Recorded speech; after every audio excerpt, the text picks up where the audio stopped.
আসসালামু আলাইকুম। আশা করছি সবাই ভালো আছেন। নতুন আরো একটি ভিডিওতে সবাইকে স্বাগত জানাই। ধরুন আপনি আপনার কম্পিউটারে একটি ট্যাব ওপেন করে সেখানে কোনো একটি কাজ করেছেন অথবা ব্রাউজ করেছেন।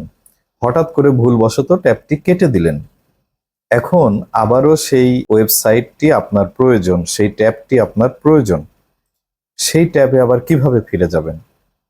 আজকে আমরা সেটাই শিখব, কিভাবে কম্পিউটারে একটি ট্যাব ওপেন করার পরে ভুলবশত যদি ট্যাবটি কেটে দেন, পুনরায় সেই ট্যাবে কিভাবে ফিরে আসবেন। চলুন ভিডিওটি দেখে নিই। এই যে দেখতে পাচ্ছেন, আমি আমার কম্পিউটারে দুটি ট্যাব ওপেন করে রেখেছি। একটি হচ্ছে ফেসবুক এবং আরেকটি হচ্ছে ইউটিউব।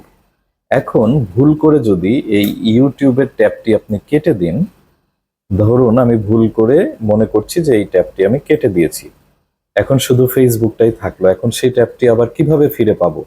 এই জন্য আপনার কম্পিউটারের কিবোর্ডে কন্ট্রোল শিফট কন্ট্রোল শিফট এবং টি কন্ট্রোল শিফট টি প্রেস করলেই সেই ট্যাবটি চলে আসবে। চলুন দেখে নেই।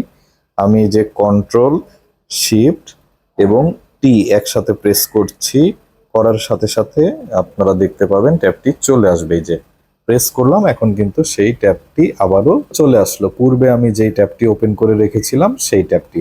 এইভাবে কিন্তু খুব সহজেই আপনারা আপনাদের কম্পিউটারে যদি কোনো কিছু ব্রাউজ করেন, ব্রাউজ করার পরে ভুলবশত সেই ট্যাবটি কেটে দেন, তাহলে আপনাদের কম্পিউটারের কিবোর্ডে কন্ট্রোল শিফট এবং টি একসাথে প্রেস করলেই সেই ট্যাবটি পূর্বের অবস্থায় ফিরে আসবে।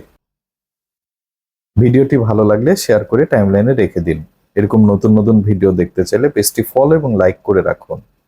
এই ভিডিওর কমেন্টে ইউটিউব লিংক দেওয়া থাকবে, ইউটিউব চ্যানেলটিও সাবস্ক্রাইব করে রাখুন। কারণ আমার ভিডিওগুলো প্রথমেই ইউটিউব চ্যানেলে যাবে, এরপর ফেসবুক পেজে আসবে। আসসালামু আলাইকুম।